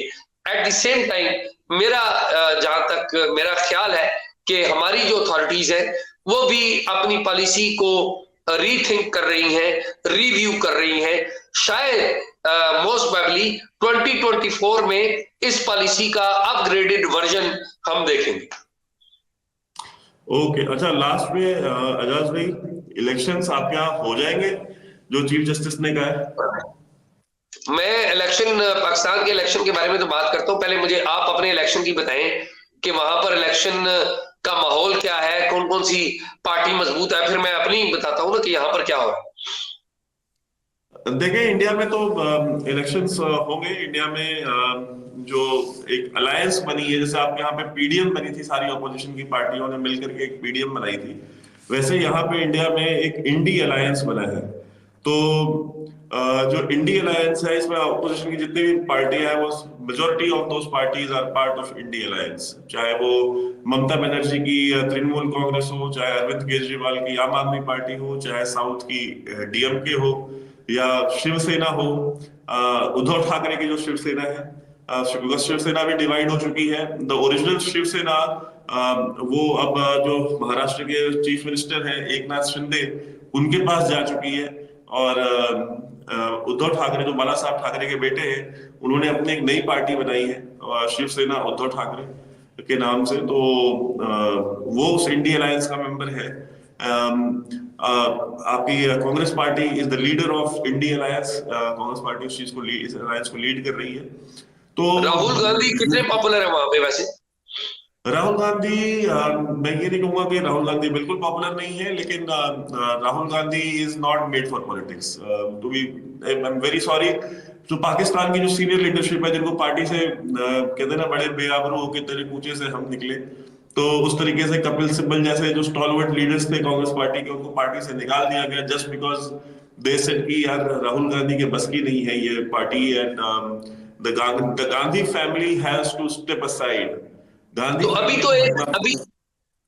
तो एक सूबा में, एक प्रोविंस में कांग्रेस ने इलेक्शन जीता है और अपनी गवर्नमेंट भी बनाई, इसके बावजूद आप ये कह रहे हैं? तेलंगाना में जीता है, बट तेलंगाना में जो इलेक्शन उन्होंने जीता है, that is not because of Rahul Gandhi. वो कांग्रेस पार्टी वहां पे इलेक्शन जीतती है जहां पे उनके पास लोकल लीडरशिप स्ट्रांग है। जहां पे उनके पास लोकल लीडरशिप नहीं है, वो अपनी सेंट्रल लीडरशिप के फेस पे कोई इलेक्शन नहीं जीत पाते। Prime minister Modi is very popular. तो कई बार ऐसे स्टेट्स में इलेक्शन होते हैं जहां पे जो लोकल लीडरशिप होती ही नहीं है कोई बीजेपी की, कोई पॉपुलर फेस ही नहीं होता बीजेपी का, बट वो प्राइम मिनिस्टर मोदी के कैंपेन से पार्टी इलेक्शन जीत जाती है और फिर उसमें से किसी एक रैंडम बंदे को उठा करके चीफ मिनिस्टर बना दिया जाता है। तो और ये आप देख ले, यही काम राजस्थान में अभी, क्योंकि तेलंगाना के साथ ही इलेक्शंस हुए, तो राजस्थान में भी यही काम हुआ। तो ये राहुल गांधी की जो पॉपुलैरिटी है, it is in front of Narendra Modi, it is no match. हाँ, आप ऑन पेपर आप ये बात कर सकते हैं कि जब आप इंडी अलायंस का आप वोट शेयर देखते हैं, तो इंडी अलायंस का वोट शेयर 60% है आज की पार्लियामेंट में। आज की पार्लियामेंट उनका वोट शेयर 60% है। तो अगर वो एक साथ मिल करके अगर इलेक्शन लड़ते हैं और सीट शेयरिंग कर लेते हैं और एक दूसरे की सीट एडजस्टमेंट्स कर लेते हैं, तो ये देखने वाली बात होगी क्या वो जो वोट शेयर है वो सीट्स में फिर कन्वर्ट होगा, विनिंग सीट्स में कन्वर्ट होगा। अगर हो जाता है तो कांग्रेस पार्टी की लॉटरी निकल आएगी। इफ नॉट, और अगर सीट, बिकॉज देखिए इलेक्शन जब होगा तब कौन सी पार्टी कितनी सीटें मांगेगी और कौन सी पार्टी कितनी सीटें कंसीड करने के लिए रेडी होगी, क्योंकि आप देखें ऑपोजिशन अलायंस में बहुत सारी ऐसी पार्टियां भी हैं जो एक ही सूबे में एक दूसरे के खिलाफ भी इलेक्शन लड़ती है। तो जो सीट एडजस्टमेंट होगी तो वो दोनों पार्टियां कितनी सीटें मांगेंगी? अगर 90 सीटें हैं तो वो कहते हैं भाई 45 आप लड़ो, 45 हम लड़ेंगे। और जो दूसरी पार्टी है इंडियन अलायंस की, वो कहती है भाई हम 45 पे क्यों, हमारा तो लास्ट इलेक्शन में आपसे वोट शेयर ज्यादा था, तो हमको तो 70% सीटें चाहिए। तो ये लड़ाई झगड़े भी होने हैं। तो हाउ लॉन्ग दिस, जैसे आप देखें जब पीडीएम बनी तो it didn't take much time for People's Party to step out of PDM. वो पीडीएम से निकल गई इख्तिलाफात की बुनियाद पे, या उन्होंने कोई डील कट कर ली। तो अगर कल को बीजेपी इनमें से किसी भी पॉलिटिकल पार्टी के कुछ लीडर्स को अगर कुछ ऑफर कर देती है कि हाँ हमारी हुकूमत बनी तो हम आपको ये फला वजारत दे देंगे, तो क्या still they will be part of India alliance? ठीक है। तो ये तो जो सियासत की जोड़ तोड़ है, ठीक है, वो तो चलती रहेगी। ठीक है। वो कहते हैं ना कि सियासत में कि तोड़ी उसने मुझसे तो जोड़ी मेरे रकीब से, तू मेरे यार के जोड़ तोड़ दे। ठीक है। हाँ, वाह वाह वाह तो वाह वाह, क्या तो, खूब, क्या खूब। तो अच्छा, मुझे ये सियासत बताएं, में हाँ वो मुझे साथ साथ मुझे ये भी बताएं कि हमारे यहाँ इलेक्शन की एक बड़ी कंट्रोवर्सी है, आपको पता ही है, मैं उसकी तरफ आता हूँ कि वो क्या है। लेकिन आप मुझे बताएं कि आपके इलेक्शंस की जो डेट है वो फिक्स है, किस तरीके से चल रहे हैं हिंदुस्तान में, हमारे यहाँ पाकिस्तानियों की अंडरस्टैंडिंग के लिए जरा बताएं। और मुझे खुद भी जानने का, मुझे खुद भी जानकर मेरी भी एजुकेशन होगी। देखिए इंडिया में जो जनरल इलेक्शंस हैं 2024 के, पिछला इलेक्शन 2019 में हुआ था जिसमें नरेंद्र मोदी गवर्नमेंट को पूरा कहते हैं ना कि दूसरी बार उनको फुल मेजोरिटी मिली।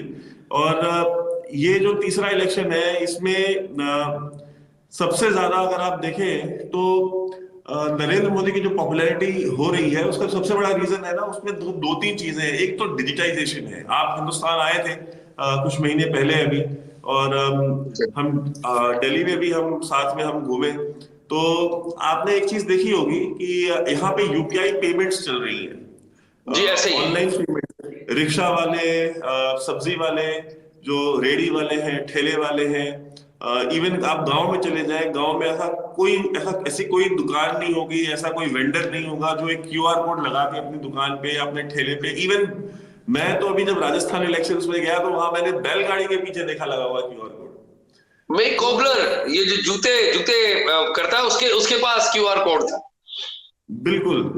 तो अब आप देख लें कि इतना जो है कि अब ये सारा करने के बाद I mean, the people have benefited out of demonetization. People have benefited out of this digital revolution. People have benefited out of this Jan Dhan योजना, आयुष, ये सारी की सारी, और हर घर नल।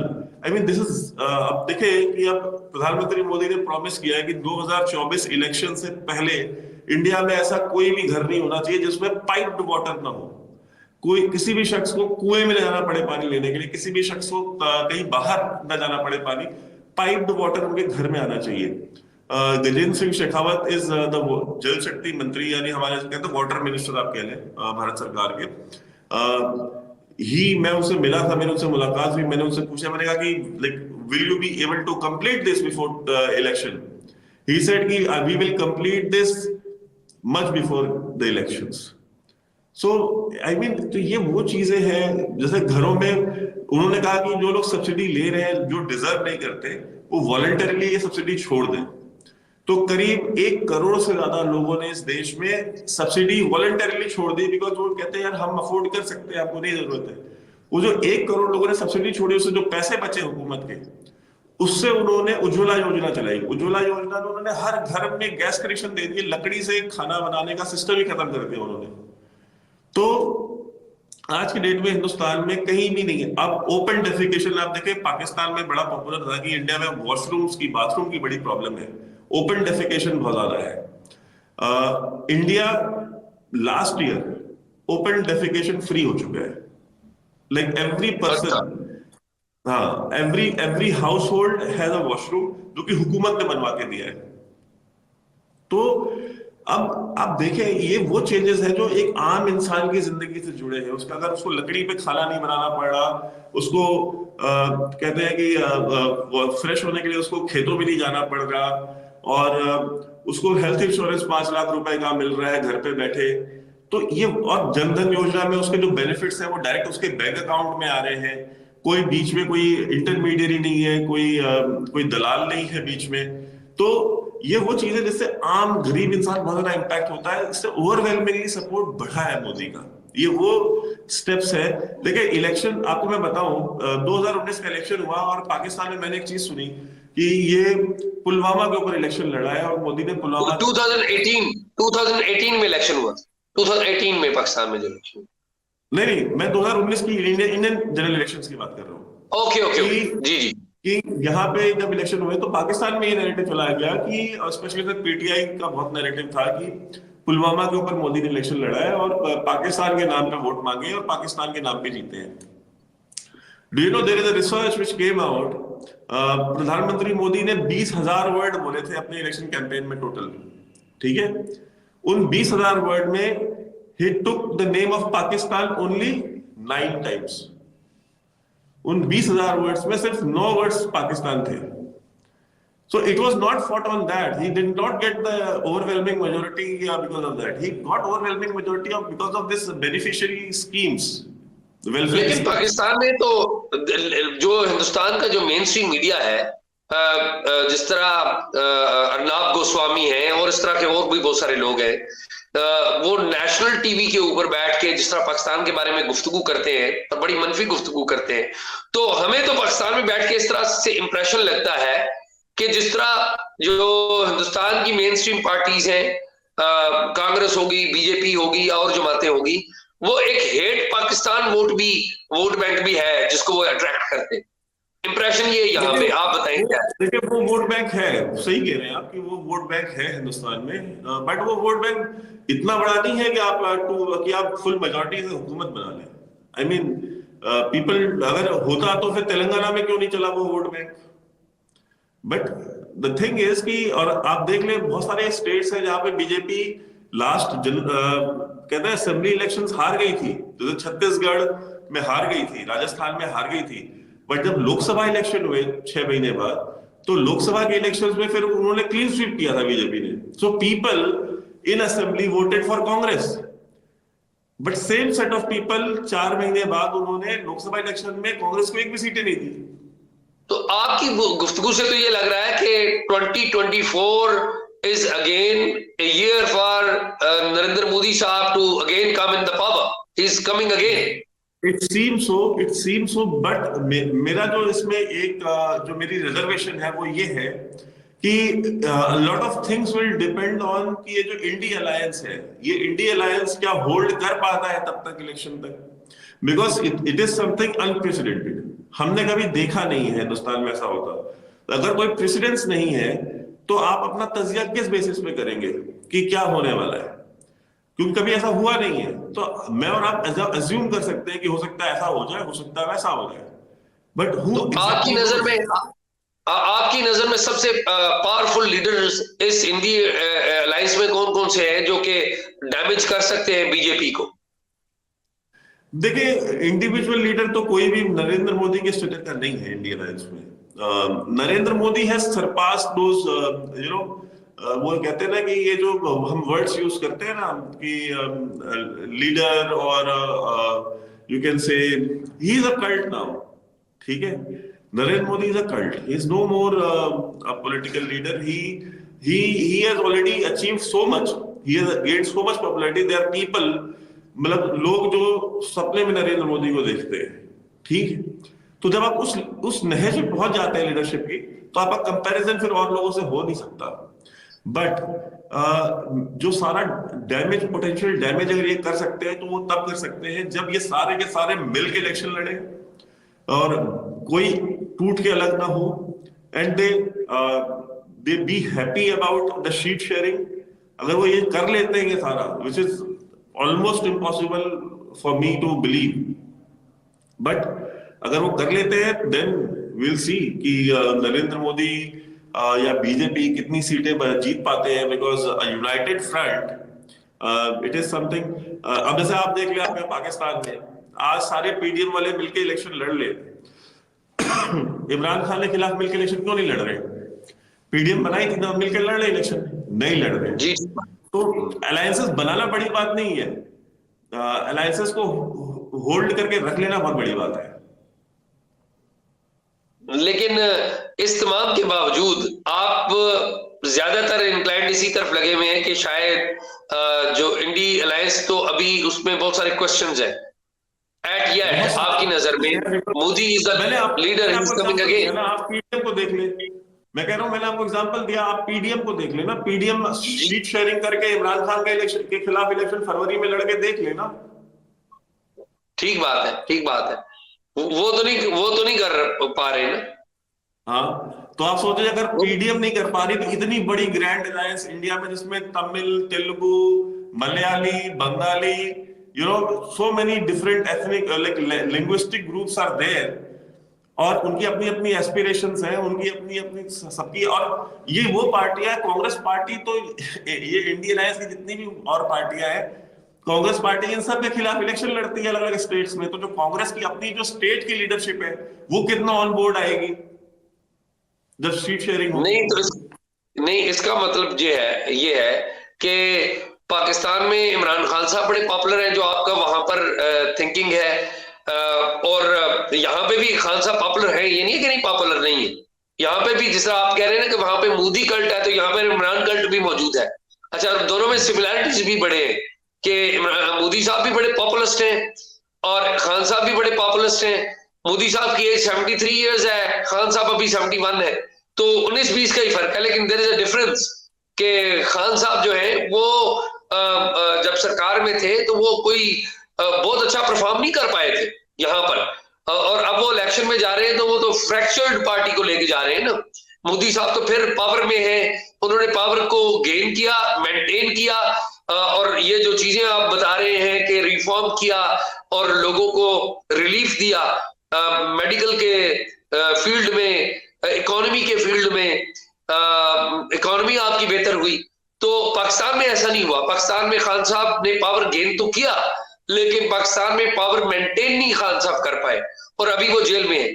और अब वो उनकी जो इलेक्शन होगी, वो बड़ी डिफिकल्ट इलेक्शन होने जा रही है यहाँ। देखिए अजाज भाई, मैं ये जो खान साहब और आपने मोदी जी के बारे में बात की, आप ये देखें, मतलब उनका कंपैरिजन बनता नहीं है। आप देखें, Khan sahab was born in a privileged family, ठीक है। Modi sahab comes from a very humble background. वो उन्होंने अपने लाइफ की शुरुआत प्लेटफॉर्म पे चाय बेचने से शुरू की। देन ही बिकेम अ स्वयं सेवक, जहां पे उन्होंने सालों सेवा की।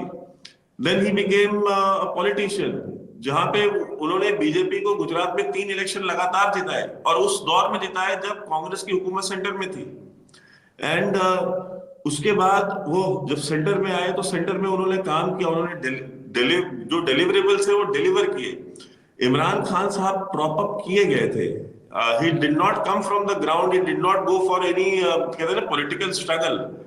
खान साहब ने तो पॉलिटिकल स्ट्रगल शुरू की है, और उनकी चीखें निकल रही हैं उनके सपोर्टर्स की, और वो पता नहीं क्या किन हरकतों पे आए हुए। और आप लैंग्वेज भी देखें, देखिए Nawaz Sharif when he was the prime minister, Modi साहब ने उनको इनवाइट किया, ही केम, ठीक है, against the advice of the military establishment, Nawaz Sharif came. Modi Saab returned the gesture, and while returning from Kabul, he landed in Lahore. He went to, I guess, Maryam Nawaz's daughter's marriage. Maryam Nawaz की बेटी की शादी में भी गए वो, ठीक है। उनकी माँ के पांव भी छुए मोदी साहब ने, उनके लिए साड़ी भी भेजी, शॉल भी दिया।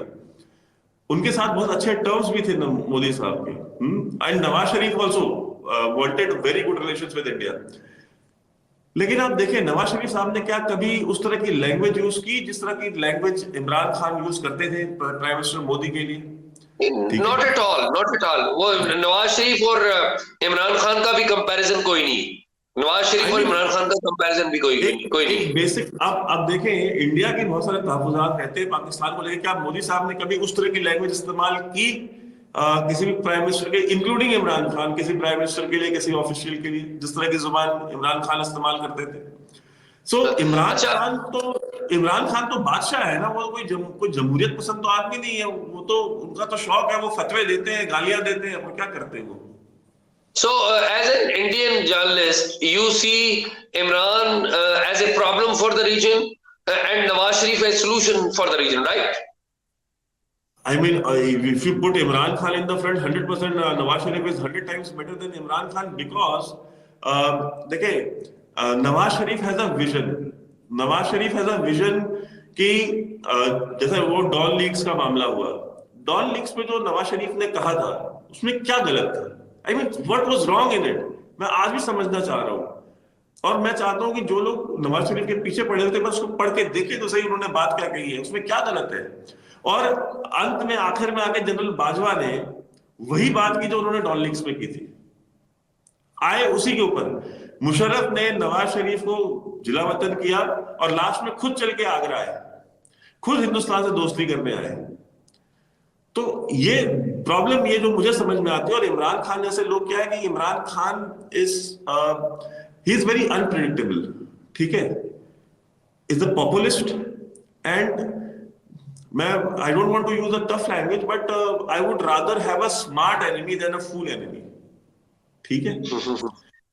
बिकॉज आप स्मार्ट एनिमी का, आपको पता होता है कि यार ये अगर मैं इससे लड़ाई भी करूंगा तो इसने ये करना है, ठीक है। He will go up to this extent because he is smart, ये समझदार है, ये एक लाइन नहीं क्रॉस करेगा। But when you have a fool in front, आपको पता ही नहीं कि इसने क्या कर देना है, ये पता नहीं क्या कर देगा, अगर इसको अगर वोट के लिए कुछ भी कर सकता है। So that is the scenario. So Nawaz Sharif is matured, he is seasoned, and he has a vision for the region. और वो हमेशा वाजपेयी साहब के टाइम से लेके अभी तक, he has always tried for a good relation with India. इसीलिए इंडिया में भी जो भी गवर्नमेंट आती है, they try to collaborate with or cooperate with Nawaz Sharif. They always try, and Nawaz Sharif को कभी भी हिंदुस्तान से बात करने में, डायलॉग करने में कभी कोई प्रॉब्लम नहीं होती, नो मैटर कि सिचुएशन कितनी अच्छी या कितनी खराब है। अच्छा, मैं coming back to the same question, क्योंकि यहाँ पे कंट्रोवर्सी है, फिर मैंने बात करनी है उस पर, कि आपके यहाँ हिंदुस्तान में जो इलेक्शन है वो एवरी 4 years, ठीक है, 5 और उसके लिए डेट, जी 5 years, एवरी 5 years, और उसके लिए डेट तय होती है जी। डेट वो election commission of India announce करता है, और अभी वो उन्होंने अनाउंस नहीं किया है। ये जो पार्लियामेंट है, ये 26 जून को एक्सपायर हो जाएगी, इसकी जो मुद्दत है, इसकी जो वैलिडिटी है, तो उससे पहले न्यू पार्लियामेंट आनी जरूरी है। तो तब तक जो है ये इलेक्शंस कंक्लूड करने पड़ेंगे। तो जो भी डेट्स होंगी इलेक्शन की, इलेक्शन कितने फेजेस में होंगे, कौन से दिन कहाँ पे इलेक्शन होगा, कहाँ पे वोटिंग होगी, ये सारी डिटेल ये इलेक्शन कमीशन प्रेस कॉन्फ्रेंस करता है। प्रेस कॉन्फ्रेंस में वो पूरा शेड्यूल जो है वो रिलीज करते हैं इलेक्शन से पहले। और आपके यहाँ इलेक्शन कमिश्नर जो है कितना स्ट्रांग होता है with compare to Pakistan? Pakistan का तो आपको पता है कि पाकिस्तान में अभी, अगर आप ऑन पेपर देखें, कानून देखें, तो आपके यहाँ का इलेक्शन कमिश्नर तो बहुत पावरफुल है। मतलब जी हाँ, वो तो डिस्क्वालीफाई भी कर सकता है, आपके यहाँ नहीं कर सकता डिस्क्वालीफाई कर सकता है, वो कुछ भी कर सकता है। एंड मतलब उतनी पावर तो नहीं हमारे इलेक्शन कमिश्नर को, लेकिन हमारे यहाँ इलेक्शन कमिश्नर बहुत पावरफुल होता है। हमारे यहाँ इलेक्शन कमिश्नर ब्यूरोक्रेट्स को सस्पेंड भी कर देता है, उनके कार्डर चेंज कर देता है। अगर उनको ऐसा महसूस रहा है कि अगर कोई पर्टिकुलर ब्यूरोक्रेट है, कोई पुलिस वाला है, he is collaborating with some politician, if they get a hint or a complaint and they probe it and they found कि हाँ ये हकीकत है इसमें जरा सी भी, तो आई मीन जैसे आपके यहाँ सीएसएस ऑफिसर्स होते हैं, तो सीएसएस ऑफिसर्स का टर्मिनेशन इतना इजी नहीं होता है, बट यहाँ पे वो सस्पेंड कर देते हैं इलेक्शन कमिश्नर्स, और उसके बाद उनको कार्डर चेंज कर देते हैं। जो यूपी कार्डर का है उसको उठा करके एज अ पनिशमेंट केरला भेज देंगे for rest of his life. And ये पावर तो इनके पास भी है, ये पावर इनके पास है, ट्रांसफर कर सकते हैं, बट हमारे यहाँ जो ट्रांसफर्स ये की जाती हैं वो चैलेंज हो जाती हैं। मिसाल के तौर पे अभी रिसेंटली हमारे यहाँ एक यहाँ, अच्छा हमारे यहाँ पाकिस्तान में चैलेंज होती है और कोर्ट्स जो है उठा के परे कर देती हैं उसको। नहीं नहीं, यहाँ पे कार्डर चेंज कर देते हैं, और अगर इलेक्शन कमिश्नर ने अगर कार्डर चेंज कर दिया आपको एज अ पनिशमेंट, या इलेक्शन कमिश्नर ने आपको सस्पेंड कर दिया, तो आपके करियर में it is one of the biggest blot that you have, और फिर आपको करियर में आपका प्रमोशंस भी नहीं होते टाइम पे, फिर then you carry that weight for rest of your life till your retirement. तो अगर आपको as a chief secretary retire होना था, तो आप उससे, आप ये समझ लें कि आप बड़ी मुश्किल से जॉइंट सेक्रेटरी बन पाते हैं। एडिशनल सेक्रेटरी या सीनियर सेक्रेटरी तो बनने का कोई सवाल ही नहीं पैदा होता। तो पाकिस्तान में तो ऐसा नहीं है। पाकिस्तान में तो हाई कोर्ट भी जो चीफ इलेक्शन कमिश्नर है उसके ऑर्डर को सस्पेंड कर देती है, और सुप्रीम कोर्ट भी कर देती है। यहाँ तो कोर्ट्स प्राइम मिनिस्टर को फारिग कर देती हैं, आपकी कोर्ट्स के सामने तो मैं हाथ जोड़ लेता हूँ। आप यहाँ तो देख लीजिए, देखिए हमारे यहाँ जो अदलिया है ना, जो जुडिशरी है, वो इंसाफ भरपूर करती है। अच्छा, वो इंसाफ कितना कर पाती है नहीं कर पाती है वो तो ऊपर वाला जाने, लेकिन मतलब I mean that is not justice, that is mockery of justice, you know, throwing people, elected people out of office, you know, पूरी पूरी कंट्री को आप, मतलब you make a joke out of your own country, how can you do it? आप देखिए हमारे यहाँ मैं आपको कल की बात बताता हूँ। कल एक पिटीशन पड़ी हिंदुस्तान में, एक हिंदुस्तान का एक सिटीजन है, वो किसी दूसरे मुल्क में अरेस्ट हो गया, ठीक है, और वो अरेस्ट हो गया, और उसको रिलीज कराने के लिए इंडिया की सुप्रीम कोर्ट में एक पिटीशन पड़ी कि सुप्रीम कोर्ट इंटरवीन करे, उसको रॉन्गफुली अरेस्ट किया गया। सुप्रीम कोर्ट ने कहा कि this is not our job. Justice I guess Sanjiv Khanna का ये कि वो बेंच थी, इसमें उन्होंने कहा कि it is not our job, कि यार ये गवर्नमेंट का काम है, गवर्नमेंट करे, और there is Vienna convention, there are different international conventions which are there in place. आपको अगर कोई रिलीफ चाहिए तो आप उनका मुताला करें, आप हुकूमत के पास जाएं, and we don't want to put unnecessary pressure on government कि हम गवर्नमेंट को नोटिफिकेशन इशू करें कि हाँ फॉरेन सेक्रेटरी आकर के कोर्ट में पेश हो और बताएं कि इसके ऊपर क्या है। आप यहाँ पे, मैं देखता हूँ ना, आप यहाँ जजेस को ना मजा बहुत आता है कि प्राइम मिनिस्टर को बुला के खड़ा कर लिया, चीफ सेक्रेटरी को बुला के खड़ा कर लिया, वो फला सेक्रेटरी को लेके आओ, ठीक है, ये जो एटीट्यूड, डांटते भी बहुत है। मेरे यहाँ, हमारे यहाँ तो डांटते भी बहुत है, आपके यहाँ भी डांटते हैं? हमारे यहाँ बुलाते नहीं है ना, उसने, मैं आपको बता रहा हूँ ना कि उन्होंने कह दिया यार ठीक है, वो फॉरेन सेक्रेटरी का काम है, फॉरेन सेक्रेटरी करे, we don't want to intervene in their work, it is their job, let them do it. I am not going to summon the foreign secretary in my court, I am not going to summon the senior bureaucrat in my court. तो मैं election के हवाले से पाकिस्तान की situation बता दूं कि पाकिस्तान में देयर आर मेनी एलिमेंट्स जो चाह रहे हैं कि इलेक्शन ना हो, लेकिन इलेक्शन होने जा रहे हैं, और मुझे लग ये रहा है कि इलेक्शन हो जाएंगे। पाकिस्तान की सेनेट में एक कंट्रोवर्शियल रेजोल्यूशन पास की गई है कि इलेक्शंस को डिले कर दिया जाए due to terrorism, security and due to climate जो चैलेंजेस है उनकी वजह से। तो उसके ऊपर काफी कंट्रोवर्सी यहाँ पर हो रही है, लेकिन इलेक्शन पाकिस्तान में हो जाएंगे। इलेक्शन से पहले यहाँ पर एनवायरनमेंट बड़ा अजीबोगरीब है, कोई इलेक्शन का माहौल यहाँ पर नहीं है, लेकिन एनी हाउ जो होप्स है वो नेक्स्ट जो है वो गवर्नमेंट के ऊपर है। और मैं ये समझता हूँ कि जो नेक्स्ट गवर्नमेंट है पाकिस्तान में, जो भी गवर्नमेंट आएगी, मेरी कैलकुलेशन ये है कि शायद वो PMLN हो और नवाज शरीफ मोस्ट प्रोबेबली उसे लीड करे। नवाज शरीफ उसे लीड नहीं भी करें, फर्ज करें, तो उसमें नवाज शरीफ का इन्फ्लुएंस बहुत ज्यादा होगा, और इसमें इंडिया के साथ जो रिलेशंस हैं वो एक प्रायोरिटी होगी। पाकिस्तान में इकोनॉमी भी आपको पता है एक बड़ा चैलेंज है। आपकी इकोनॉमी तो बहुत बेहतर जा रही है, हमारे यहाँ चैलेंज है। तो इकोनॉमी के चैलेंज को भी डील करने के लिए, सिक्योरिटी के चैलेंज को भी डील करने के लिए हमारे यहाँ जो पॉलिटिकल पार्टीज के लेवल के ऊपर, पर्टिकुलरली PMLN के लेवल के ऊपर एक बड़ी क्लैरिटी मौजूद है कि इंडिया के साथ हाथ मिलाओ, इंडिया के साथ ट्रेड करो, इंडिया को भी सुकून से रहने दो और खुद भी सुकून से रहो, और कश्मीर का जो कंट्रोवर्सी है उसको भी रिजॉल्व करो, और वो बातचीत के जरिए ही हो। तो ये थिंकिंग तो PMLN की गवर्नमेंट में है, और मुझे ये लगता है कि PMLN is coming here. 2024 is year of PMLN और 2024 is year for BJP apparently.